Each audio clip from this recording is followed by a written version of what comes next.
राधा स्वामी जी। बाणी बाणी श्री गुरु नानक देव जी महाराज। आज की सत्संग वीडियो में हम कर्म खंड की वाणी के बारे में चर्चा करेंगे।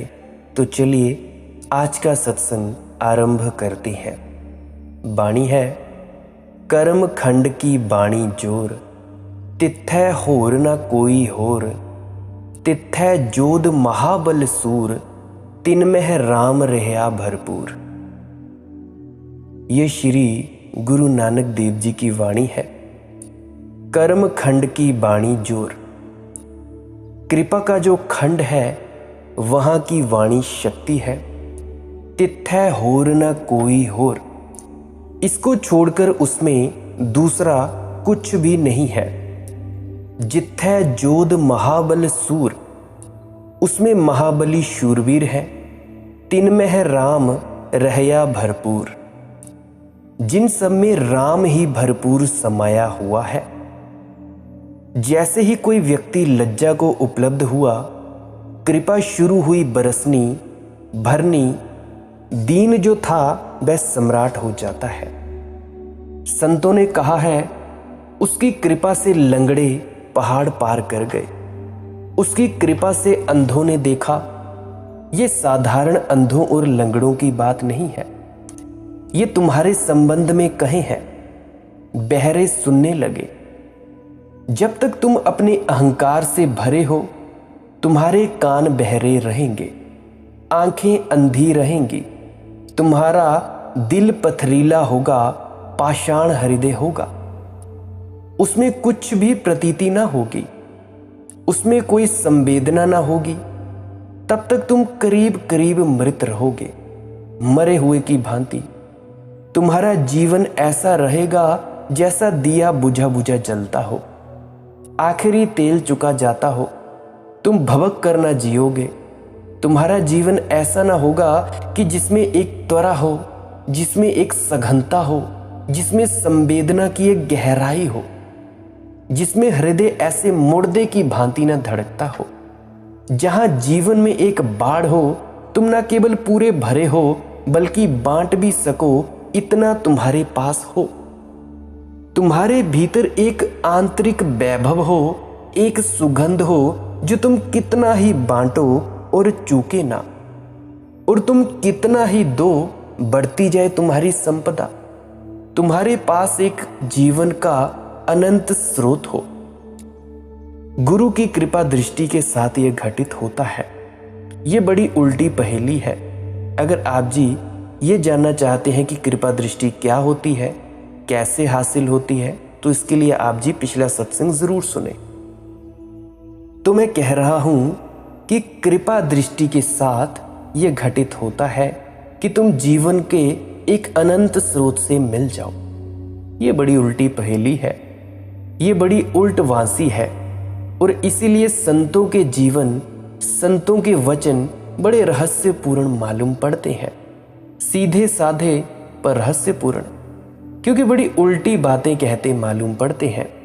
वे कहते हैं मिटो ताकि हो सको। वे कहते हैं खो दे अपने को ताकि तुम पाने के हकदार हो जाओ। मर जाओ ताकि तुम्हें अमृत जीवन उपलब्ध हो सके। तुम बचाते हो इसीलिए तुम नहीं हो, तुम बचते हो। तुम जितना अपने को पकड़ते हो उतना ही दीन, दरिद्र, उतने ही अर्थहीन। तुम जितना अपने को संभालोगे उतने ही भटकोगे। बड़ी उल्टी बातें हैं, एकदम से पकड़ में नहीं आती, क्योंकि हमारे तर्क के बिल्कुल विपरीत है। हमारा तर्क कहता है बचना है तो अपने को बचाओ। संत का तर्क कहता है बचना है अपने को खो दो। बचाने वाला कभी अपने को बचा पाया है? हमारा तर्क कहता है कहीं मौत ना आ जाए। इसीलिए हम जीवन को जोर से पकड़े हैं। और संत कहते हैं जिन्होंने जोर से पकड़ा उनकी मौत तो पहले आ गई, और भी पहले आ गई। और जिन्होंने मरने को खुद अपनी स्वीकृति दे दी, जो खुद मौत से मिलने चले गए हैं, उन्होंने अमृत को जाना, उन्होंने पाया मौत तो केवल चेहरा था, पीछे तो अमृत छिपा है। डर के मारे भागते थे, मौत से भागते थे, अमृत से वंचित रह जाते थे। मौत से जाकर गले मिल गए, अमृत से मिलन हो गया। तो कृपा, अनुकंपा का जो जीवन में हिस्सा है, वहां शक्ति लक्षण है। कार्लोस कैस्टिनेडा की चौथी पुस्तक में पढ़ रहा था। पुस्तक का नाम है टेल्स ऑफ पावर। वह इसी चौथे खंड के संबंध में लिखी गई पुस्तक है। जैसे ही तुम्हारे जीवन में प्रभु की किरण उतरती है, तुम अनंत शक्तिशाली हो जाते हो। तुम्हारे ऊपर अपरंपार शक्ति की क्षमता आ जाती है। तुम मिट्टी छुओ, सोना होने लगता है। पहले ठीक उल्टा था, तुम सोना छूते थे और मिट्टी हो जाता था, क्योंकि तुम थे। अब तुम जिस तरफ देखो वहीं स्वर्ग नजर आता है। पहले बिल्कुल उल्टा था, तुम्हारी नजर जहां जाती थी वहीं नर्क हो जाता था। जहां तुम्हारे पैर पड़ जाते थे वहीं अपशगुन हो जाते थे। तो तुम करते थे, वहीं विषाद हाथ में आता था। तुम प्रेम भी करने जाते थे तो घृणा हो जाती थी। तुम मित्र बनाने जाते थे और शत्रु निर्मित हो जाते थे। तुम जो भी करते थे, क्योंकि तुम गलत थे, इसीलिए विपरीत परिणाम होते थे। और तुम परमात्मा के विपरीत चल रहे थे। वही शक्ति का स्रोत है। तुम उसकी तरफ पीठ किए थे। तुम्हारे कारण कुछ भी नहीं हो पा रहा था। अब तुम नहीं हो, अब सब हो सकता है। अब तुम्हारी छाया में जादू होगा। तुम्हारी आंख जिस पर पड़ेगी वहां स्वर्ग के द्वार खुल जाएंगे। तुम जहां जाओगे, तुम जहां उठोगे बैठोगे, वहां की सुवास बदल जाएगी। तुम्हारे संग साथ जो खड़ा हो जाएगा वह भी तुम्हारी महिमा से मंडित हो जाएगा। वह भी थोड़ी सुगंध तुमसे ले जाएगा। इसीलिए तो बाबा नानक बार बार जोर देते हैं साध संगत। वे कहते हैं साधुओं के संग रहो। जिनको शक्ति का स्रोत मिल गया है उनके साथ रहो, केवल उनके पास ही बैठो। वही सच्चे साधु हैं, सच्चे संत हैं। उनका सत्संग महिमावान है, क्योंकि उनके पास बैठने से ही शक्ति संक्रामक है, स्वास्थ्य संक्रामक है। बीमारी ही नहीं पकड़ती, ध्यान रखना, स्वस्थ भी पकड़ता है। बुराई ही नहीं पकड़ती दूसरे से, भलाई भी अवतरित होती है तुम में और बह जाती है। ताजे आदमी के पास तुम भी ताजगी अनुभव करते हो। बासे, उदास, मुर्दा आदमी के पास थोड़ी देर में तुम भी मुर्दा होने लगते हो। 10-25 लंबी शक्ल वाले लोग उदास बैठे हो, उनके पास जरा जाकर बैठो। अस्पताल में बैठो किसी के पास, थोड़ी देर में ही तुम पाओगे कि तुम आए कुछ और थे, तुम हो कुछ और गए। तुम भी उदास हो, तुम भी रो रहे हो। जहां लोग हंस रहे हो, जहां लोग खिल रहे हो, उनके पास थोड़ी देर बैठो। तुम शायद उदास आए हो, रोते हुए आए हो, आंसू सूख जाएंगे, मुस्कुराहट आ जाएगी। आदमी इतना अलग अलग थोड़े ही है, हम सब भीतर से जुड़े हैं और हम सब भीतर से एक दूसरे में बह रहे हैं। साध संगत पर बाबा नानक का बड़ा जोर है। कहते हैं तुम्हारे किए क्या होगा। तुम उनके पास रहो जिन्होंने उसका सहारा पा लिया है। उनके माध्यम से उस परमात्मा का हाथ तुमको भी छुएगा। उनके माध्यम से उसकी हवाएं तुम्हारे हृदय तक भी पहुंच जाएंगी। फूल के बगीचे से कोई ऐसे भी गुजर जाए तो भी थोड़ी सी सुगंध उसके वस्त्रों में समा जाती है। बुद्धों के पास से कोई ऐसे भी गुजर जाए, अकारण भी, संयोगवशात भी, तो भी बुद्धत्व की सुगंध कपड़ों को पकड़ जाती है। वह आदमी वही नहीं, कुछ बदल जाता है। साध संगत बड़ी कीमती है। परमात्मा से संबंध जोड़ना तो आज मुश्किल है। मुश्किल इसीलिए है कि तुम्हें उसका कुछ भी तो पता ठिकाना मालूम नहीं। संत उसके प्रतीक हैं, उनका तुम्हें पता ठिकाना मालूम हो सकता है। तुम उन्हें आसानी से खोज ले सकते हो। परमात्मा को तुम कहाँ खोजोगे। और संत का अर्थ है जिसमें परमात्मा सघन है। जहां परमात्मा की किरणें सघन होकर पड़ रही हैं, जहां ताप गहन है। संत ने अपने व्यक्तित्व में परमात्मा को इस तरह इकट्ठा किया है जैसे कांच के एक टुकड़े में से तुम किरणों को पार करो और वे इकट्ठी हो गए, एकाग्र हो जाएं। परमात्मा तुम में भी है, लेकिन विरल है। उससे आग पैदा नहीं होती, बस कुनकुनापन तुम किसी तरह जी लेते हो। संत में आग है, वह अग्नि है। उसके पास तुम में भी ताप लगेगा, उसके पास तुम्हारे भीतर भी कुछ जलेगा और मिटेगा। जिस दिन उसकी कृपा मिलनी शुरू हो जाती है, उसी दिन तुम शक्तिशाली हो जाते हो। लेकिन ध्यान रखना, वह शक्ति तुम्हारी नहीं है। वह शक्ति, अगर तुम्हें यह अकड़ आ गई कि वह शक्ति तुम्हारी है, तो मिली हुई कृपा भी खो जाती है और अंत तक गिरने का डर है, क्योंकि अंत तक सूक्ष्म अहंकार पीछा करता है। वह आखिरी चीज है जो मनुष्य का छुटकारा होता है, जिससे वह आखिरी है, अंतिम है। वह छाया की तरह तुम्हारे पीछे आता है, ना तो उसकी पग ध्वनि सुनाई पड़ती है, ना कोई आवाज होती है, और वह तुम्हारे पीछे होता है, इसीलिए तुम्हें दिखाई ही नहीं पड़ता। वह छाया की भांति तुम्हारे पीछे चल रहा है। जैसे शरीर की छाया है, ऐसे ही चेतना की छाया अहंकार है। इसीलिए तुमने सुनी होगी ये बात कि जो व्यक्ति परमात्मा को पा लेता है, उसकी छाया नहीं बनती। इससे तुम ये मत समझना कि वह जब जमीन पर चलता है और सूरज उगा होता है तो जमीन पर उसकी छाया नहीं बनती। वह छाया तो बनती है, क्योंकि शरीर की छाया बनेगी, लेकिन उसके भीतर की छाया खो जाती है। वह चलता है, उठता है, बैठता है, बोलता है, सब जीवन की क्रिया चलती रहती है, लेकिन अब कोई छाया नहीं बनती। अब चेतना पारदर्शी हो गई, अब वह है ही नहीं। ध्यान रखना, तुम ये मत सोचना कि तुम शक्तिशाली हो जाओगे। उसकी अनुकंपा गिरेगी, बरसेगी, तुम तो होगे ही नहीं। वही होगा तुम्हारे द्वारा शक्तिशाली। तुम निमित्त हो जाओगे, बांस की एक पोंगरी। ये निमित्त शब्द बड़ा महत्वपूर्ण है।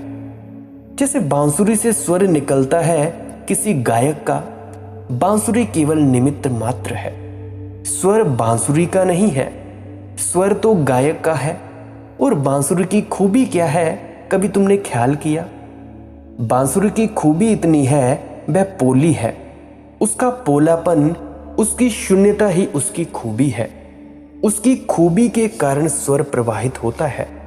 जिस दिन भी परमात्मा की अनुकंपा तुम पर बरसती है, तुम बांसुरी की भांति हो जाओगे। संत कबीर ने कहा है कि मैं तो बांस की पोंगरी हूं, गीत सब उसके हैं, वही गाता है, मैं तो केवल माध्यम हूं, वाहन हूं। और वाहन की भी खूबी इतनी कि मैं पोला पोला बांस की पोंगरी हूं। कृपा खंड की वाणी शक्ति है, वहां शक्ति बोलती है, वहां परम ऊर्जा बोलती है। एक बड़ा सघन मैग्नेटिज्म जिस व्यक्ति को उसकी अनुकंपा मिली है, उसको उपलब्ध हो जाता है। तुम उसकी तरफ खींचे जाते हो। तुम अपने को रोको तो भी नहीं रुक पाते हो। तुम उससे बचना चाहो तो बचा नहीं पाते हो। तुम खींचे जाते हो। कोई अलौकिक आकर्षण तुम्हें उस व्यक्ति की तरफ बांधे रखता है। तुम अपनी सारी चेष्टाओं के बावजूद भी पाते हो कि तुम खींचे चले जाते हो। कहते हैं बाबा नानक, शक्ति के बोलने का, शक्ति के वाणी होने का यही अर्थ है। इसको छोड़कर उसमें दूसरा कुछ भी नहीं है। परमात्मा की शक्ति को छोड़कर उसमें दूसरा कुछ भी नहीं है। उसमें महाबली शूरवीर है, जिन सब में राम ही भरपूर समाया हुआ है। जैसे ही इस घड़ी को कोई उपलब्ध होता है, वह महावीर हो जाता है, वह महायोद्धा हो जाता है। अपने सहारे हम दीनहीन थे, परमात्मा के सहारे हम महावीर हो जाते हैं। लेकिन वह सारी ऊर्जा उसकी है, वह सभी कुछ उसका है। हम बीच से बिल्कुल हट जाते हैं, हम मार्ग दे देते हैं। जिन सब में राम ही भरपूर समाया हुआ है। जित्थै जोध महाबल सूर, तिन में राम रहया भरपूर। उसमें उसकी महिमा में सीता ही सीता समाई है। तिथै सीतो सीता महिमा माह, ताके रूप न कथने जाही। इस वचन को गहनता से समझना जरूरी है, क्योंकि वैसा व्यक्ति जिसमें उसकी शक्ति उतरती है, एक दोहरी ऊर्जा से आप्लावित हो जाता है, आविष्ट हो जाता है दोहरी ऊर्जा से। उसमें सिर्फ राम ही नहीं उतर जाता, उसमें सीता भी उतर जाती है। आगे बढ़ने से पहले मैं माफ़ी चाहूँगा अगर वाणी उच्चारण करते हुए मुझसे कुछ गलती हो जाए, तो उसके लिए मैं माफ़ी चाहूँगा, क्योंकि पंजाबी मुझे ढंग से न पढ़नी आती है न बोलनी आती है। परंतु मैं अपने शास्त्र को पढ़ता हूँ, व्याख्या ज़रूर कर सकता हूँ। जो अपने अनुभव से जाना है वो आप जी को ज़रूर बता सकता हूँ। तो इसलिए पहले ही मैं माफ़ी मांग लेता हूँ। हो सके तो माफ़ कर दीजिएगा, वाणी का मैं सही से उच्चारण नहीं कर पाता हूँ। तो मैं बात कर रहा था कि जो एक दोहरी ऊर्जा होती है जिस व्यक्ति में वो ऊर्जा होती है, उसमें सिर्फ राम ही नहीं उतर आता, उसमें सीता भी उतर आती है। ये तो प्रतीक है राम और सीता, लेकिन ये प्रतीक बड़े गहन हैं, क्योंकि अगर सिर्फ राम ही उतरे तो व्यक्ति अधूरा होगा, आधा होगा, तो उसमें पुरुष की शक्ति तो आ जाएगी। लेकिन पुरुष की शक्ति अधूरी होकर विध्वंसक है, उसमें स्त्री की महिमा ना उतरेगी और स्त्री का सौम्य रूप ना उतरेगा। राम अकेले बिल्कुल अधूरे हैं।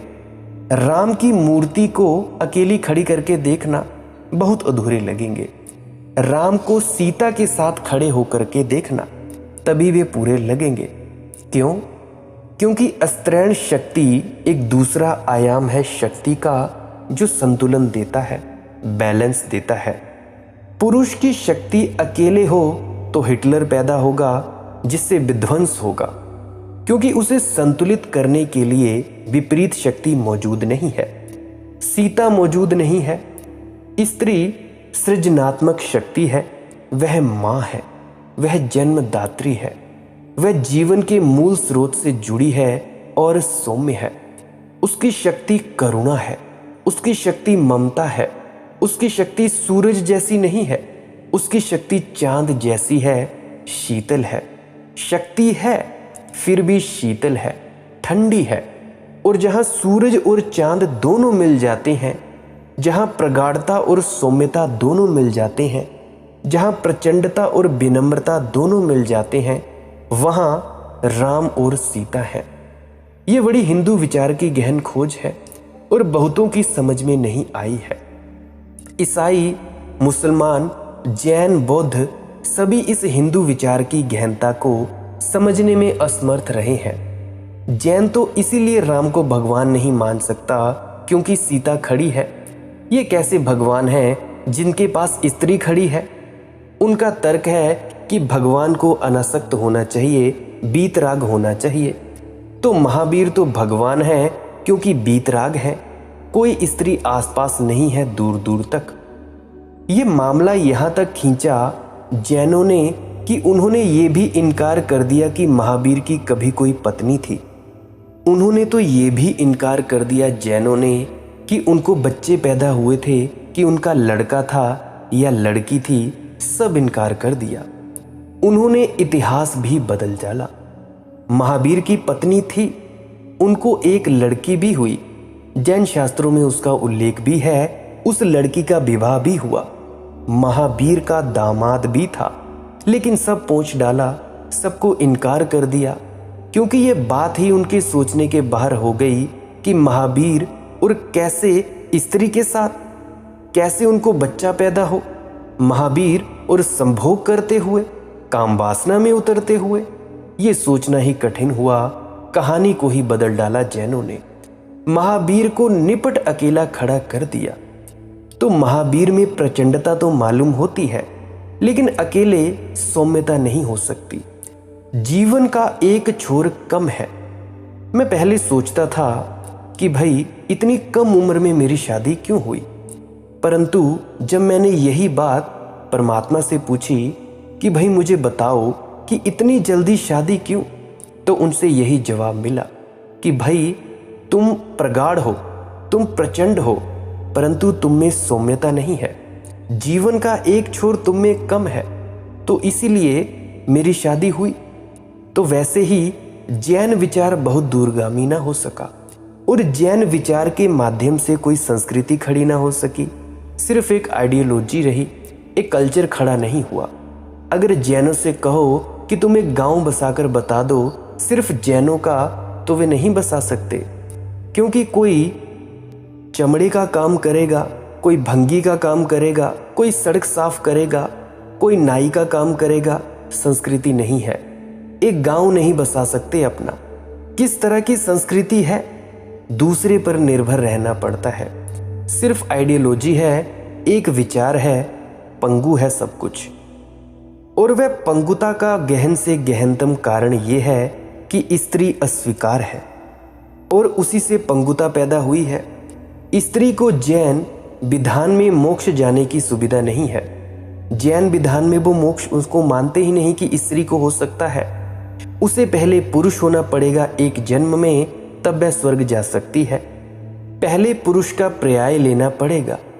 स्त्री को समानता नहीं है, जैन विचारों में हो नहीं सकती, पुरुष ही पा सकता है।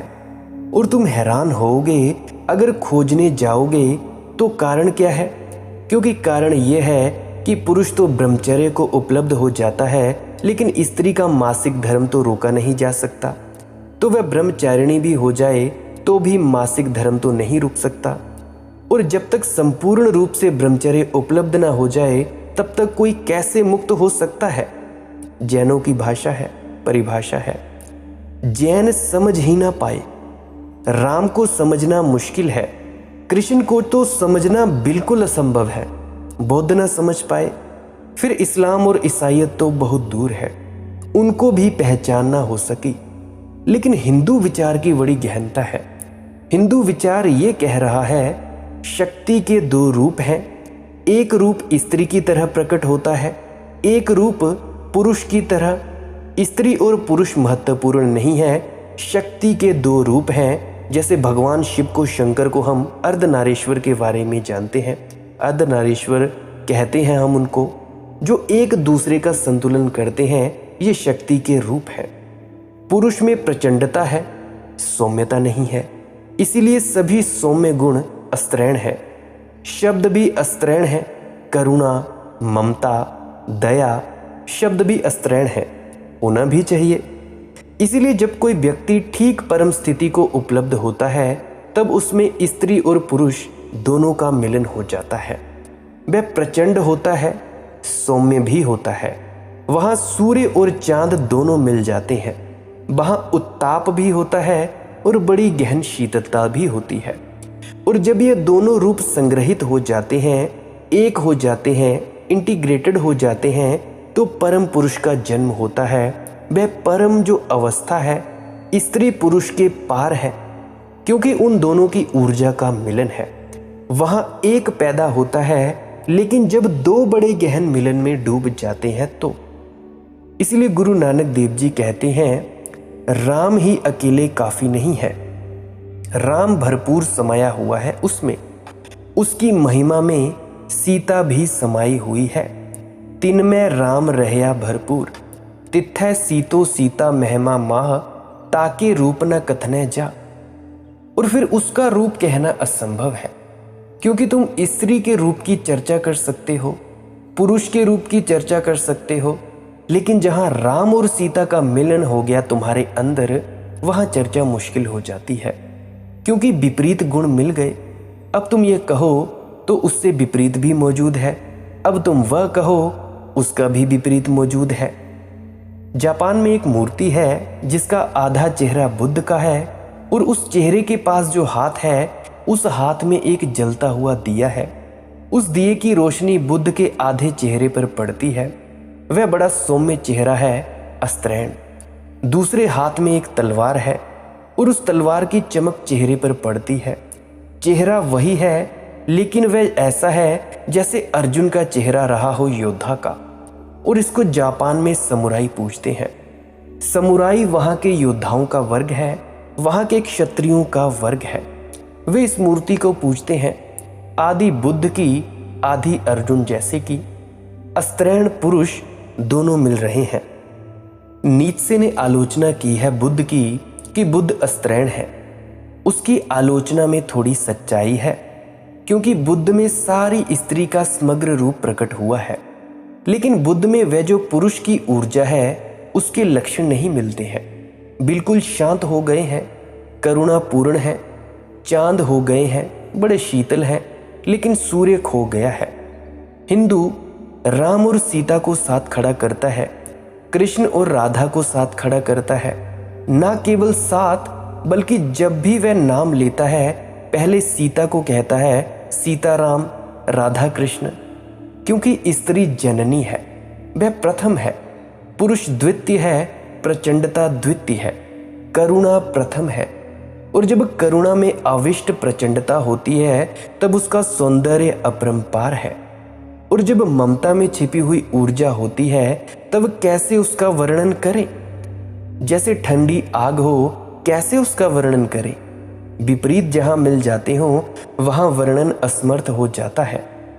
इसीलिए बाबा नानक कहते हैं, ताके रूप न कथने जाही, उसके रूप का वर्णन नहीं हो सकता। जिनके मन में राम बसते हैं ना वे मरते हैं और ना ठगे जाते हैं। वहां अनेक लोगों के भक्त बसते हैं, सच्चे नाम को मन में बसाए हुए वे आनंद मनाते हैं। ना ओह मरै न ठागे जा, जिनकै राम बसै मन माह, तिथै भगत वसै के लो, करै आनंद सच्चा मन सोई। जिनके मन में राम बस गया, जिनके मन में परमात्मा आ गया और जिनका हृदय आपूर भर गया उससे, उसकी कोई मृत्यु नहीं है। इसे थोड़ा समझ ले। तुम्हारी मृत्यु है, परमात्मा की कोई मृत्यु नहीं। लहरें बनती हैं, मिटती हैं, सागर सदा है। तुम इस मृत्यु के पार कैसे हो जाओ, इसके बारे में चर्चा हम कल की वीडियो में करेंगे। अगर आप जी का कोई प्रश्न है तो आप जी टेलीग्राम पे डेली सर्च करें मालिक की मौज सत्संग, तो वहाँ पे आप मेरे डिस्कशन ग्रुप में ज्वाइन हो सकते हैं, तो वहाँ पे आप जी प्रश्न पूछ सकते हैं। और अगर आप जी को कॉल के माध्यम से भी पूछना हो तो वहाँ पे अपना मैसेज छोड़ दीजिएगा, मैं नंबर दे दूँगा, शेयर कर दूँगा, जिसके माध्यम से आप जी कॉल पर भी मुझे पूछ सकते हैं प्रश्न। मेरी विनती है, और अगर आप जी को ये वीडियो से थोड़ा सा भी जानकारी मिली हो तो मेरी प्रार्थना है कि इस वीडियो को अपने मित्रों तथा परिजनों तक ज़रूर साझा करें। क्या पता आपकी इस शेयर से किसी को एक रोशनी की किरण मिल जाए। कोई सुने ना सुने, आपको इसकी चिंता नहीं लेनी है। व्हाट्सएप स्टेटस में शेयर कर दें, ग्रुप्स में शेयर कर दें, अपनी ब्रॉडकास्ट लिस्ट में शेयर कर दें, चाहे माउथ रिकमेंडेशन कर दें, इंस्टाग्राम पे, फेसबुक पे, ट्विटर पे, कहीं भी शेयर कर दें, परंतु शेयर ज़रूर कर दें। यही मेरी आपसे विनती है। क्या पता आपकी वजह से जिस किसी की आध्यात्मिक अड़चन हो उसकी अड़चन दूर हो जाए। अगर आप जी मुझे टेलीग्राम और फेसबुक पर भी फॉलो करना चाहते हैं तो कर सकते हैं। नई नई अपडेट्स के लिए वहाँ पे भी मेरा हैंडल है मालिक की मौज सत्संग। अगर आप जी सब्सक्राइब करने में विश्वास रखते हैं तो इस चैनल को सब्सक्राइब कर सकते हैं, वरना आप डेली सर्च कर लिया करें यूट्यूब पर मालिक की मौज सत्संग। जो भी लेटेस्ट अपडेटेड सत्संग होगा वो आप जी को मिल जाएगा। अगर ना मिले तो कृपया मेरी यही प्रार्थना है, पुरानी वीडियोस अवश्य सुन जाएं। क्या पता पुरानी वीडियोस सुन के आप जो टेलीग्राम पे मेरे से प्रश्न पूछने वाले हैं आपको उसका जवाब मिल जाए। 350 के पार वीडियोस डल चुकी हैं। एक एक वीडियो को एक एक दिन भी सुनोगे तो मैं गारंटी देता हूँ आपका जीवन रूपांतरण हो जाएगा। चाहे स्टैम्प पेपर पर साइन करवा के लिख लीजिए। अगर पूरी तरह से इन वीडियोस को सुनोगे एक एक दिन भी, शुरू से लेकर अब तक, तो अब तक आपकी ज़िंदगी तब्दील ज़रूर हो जाएगी। इतनी तब्दील हो जाएगी कि आपका ध्यान में मन लगेगा, बनेगा, आप संसार में भी अच्छे से रहेंगे और ध्यान भी आपका बनेगा, भजन सिमरन भी बनेगा। तो यही प्रार्थना है, पुरानी वीडियोस को अवश्य सुने, उससे भी आपका फ़ायदा होगा, आप जी का फ़ायदा होगा। आप मुझे इतना वक्त देते हैं, इसके लिए बहुत ही अनुग्रहित हूँ। अंत में आपके भीतर बैठे परमात्मा को प्रणाम करता हूँ। आशा करता हूँ कि आप जी का परमात्मा से मेल हो जाए, आप जी परमात्मा हो जाए। राधा स्वामी जी।